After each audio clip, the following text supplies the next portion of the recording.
Hello, everyone. Welcome to the last episode of June. The year is halfway over, so, how do we feel about that?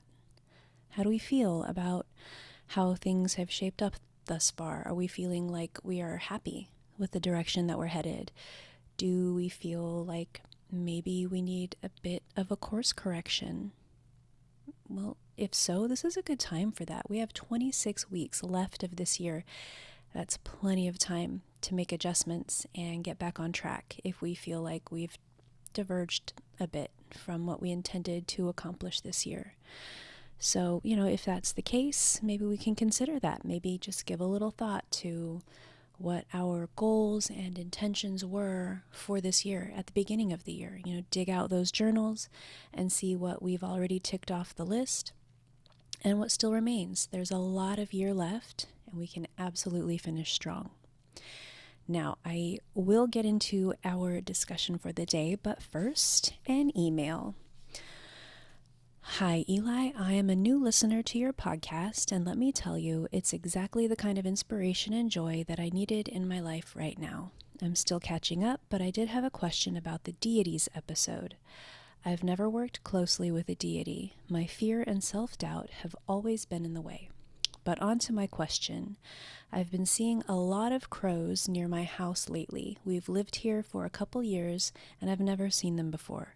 It's usually just one, but I've seen up to as many as 5 or 6, although 3 is a common amount.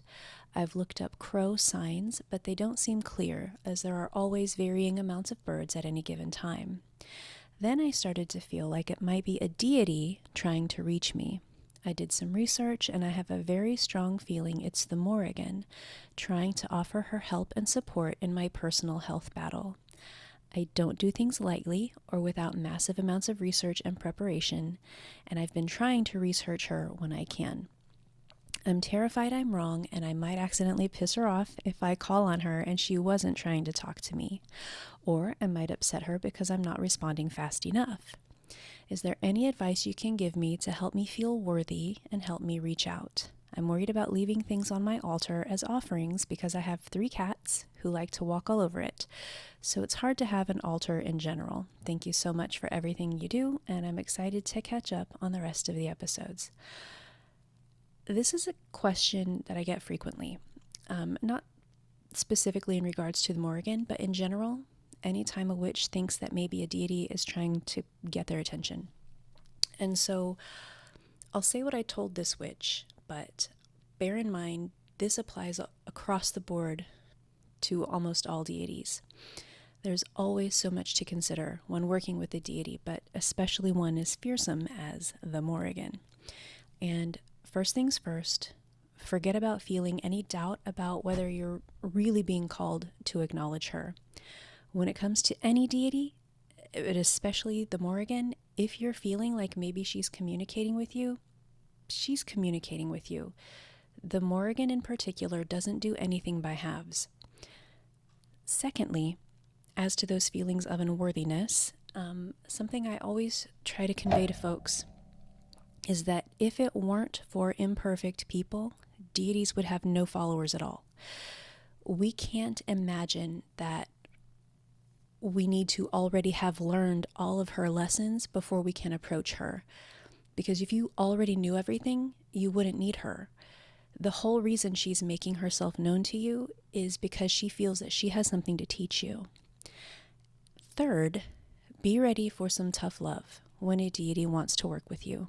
The Morrigan was known to fly into combat with her warrior acolytes, to fight alongside them and to walk with them to the afterlife if they were slain on the battlefield.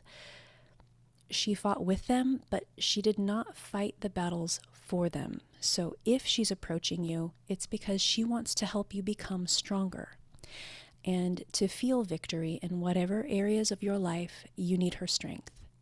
But she is not here to coddle you. And with all of that said, I would encourage you to just start reaching out. It doesn't have to be in any kind of formal way, like with, a designated hour-long meditation session. Although, if you can manage it, I'm sure neither she nor you will be disappointed. But just try speaking to her. Ask her to show you signs and visions and so on. Holding space on your altar is a good practice, always. But if you're concerned about your cats, or if you can't maintain an altar for other reasons, perhaps your family doesn't approve, you can also acknowledge her in other ways. Maybe by feeding those crows that she keeps sending you, or by writing to her. She is likely to start speaking to you in your dreams as well. So keep track of any significant or recurring symbols. That's also going to be a good way to both acknowledge her and to communicate with her. She won't take your problems away. No deity will. But she will happily confront them with you and to move with you through your shadow work and discover any repeating or destructive patterns that you might be carrying forward. And I'm not trying to be ominous with all of that, but especially when we are talking about the Morrigan, I just want to make sure that I accurately convey her style.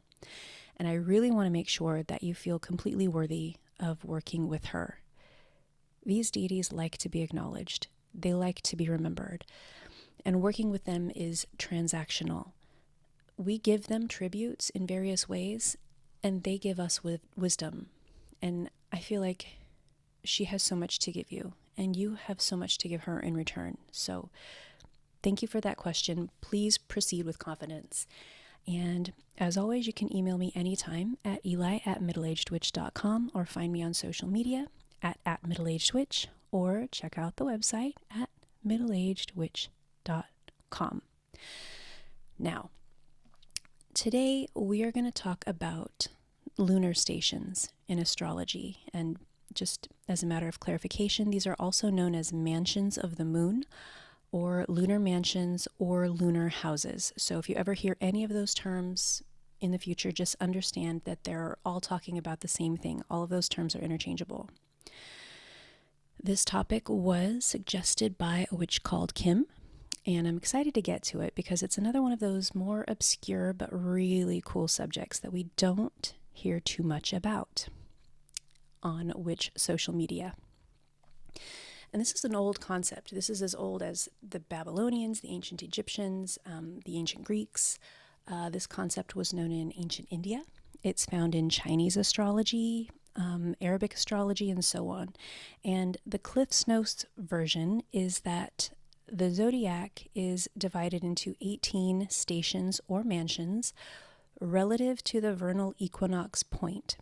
And there is one station for each day of the lunar month as the moon passes through its orbit around the Earth. And this is a really precise way to measure time and seasons, and a lot of ancient cultures used it as part of their calendar systems. And while traditional Western astrology relies almost solely on the positions of, the sun and the other planets in the solar system, the lunar mansions measure the movement of the moon against the fixed stars. Now, to be very plain, this is a very involved discipline, but so is regular astrology. We're just more familiar with that. But lunar mansions are really great for finding, auspicious days for travel, for love, for expansion and manifestation, for abundance, for planting and harvesting, and just so much more. There is more to it than that, but we're going to drop you in the shallow end first and see how the water feels. And if you think you'd like to learn more, then at least there will be a solid base of knowledge to build on. But for our purposes today, just know that this is good information to have when you're planning something in advance and want to take particular advantage of a lunar station to help support your plans. So we are going to talk about which mansions, which lunar stations are most auspicious for certain events. But first, how do we figure out what mansion the moon is on a given day? Now, because the lunar month isn't precisely 28 days, it's actually 27.3 days, I think. And so the moon will frequently occupy more than one mansion on a given day. So we do need to be precise about what time the moon will enter a particular mansion so that we can make the best use of its particular lucky qualities.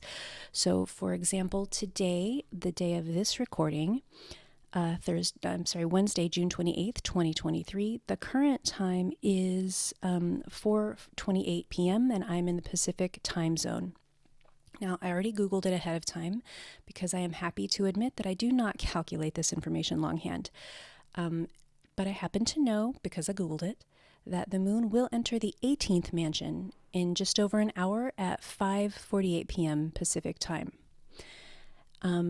Now, you can use the internet to learn more about the mansions, or you can find many books that will elaborate on this concept. I have a book that I really enjoy. It's called Mansions of the Moon, A Lunar Zodiac for Astrology and Magic by Christopher Warnock. And I will link to this book in the episode description if you're interested in learning more. So let's just do a speed run through the different mansions really quickly and touch on their big correspondences. And because I'm feeling silly, let's start with the 18th mansion, because in like an hour, that's the mansion that the moon is going to be in. Now, the main themes of the 18th mansion are protection and health, and also construction, interestingly. Now, the 19th mansion, which is what we're going to mostly be in tomorrow, is auspicious for growth and harvest. And bear in mind, this is not strictly in the agricultural sense, but also just in terms of expanding your own personal growth. The 20th mansion is great for love and friendship, and there are several mansions for this particular election, and for all of them really, so don't be surprised when we repeat these a few times, because there are going to be several lunar stations in the 28-day cycle that are going to be good for all kinds of things. Also the 20th mansion is good for like short-term travel, short trips. The 21st mansion is another strong contender for construction and building. It's a really good for monetary profits, but it is a terrible mansion for love and marriage in particular. The 22nd mansion is where we find medicine and wellness. So this is an excellent lunar station for doctor's appointments, surgeries, spa days, just general self-care. The 23rd mansion is where we will find both healing and also love and friendship. And I also like this mansion for looking for a new job. The 24th mansion is not a great mansion for building and renovations or for spending time in a big city if you can help it, but it is a great mansion for business and for striking business relationships. The 25th mansion is not a great station for love, but it is good for construction and, interestingly, for communication. The 26th mansion is for love and for road travel and also for very firm justice. So, maybe pick another mansion for contesting that traffic ticket if you can. The 27th mansion is where we find trade and business again, and it's excellent for health and medicine, but not for sea travel. The 28th mansion is for business, for friendship, and for marital peace. It's a fantastic mansion for getting rid of things that you don't want. And this can be physical things that are taking up space, or for getting rid of like mental and emotional clutter. This is a great mansion for getting rid of baggage, both literal and physical. And then we're going to start with the first mansion. This is an excellent station for travel in general. Not at all a good mansion for love. Good for medicine, though. The second mansion is where we will find security and also where we can expect some great financial abundance. Not a great mansion for being in or around bodies of water, though.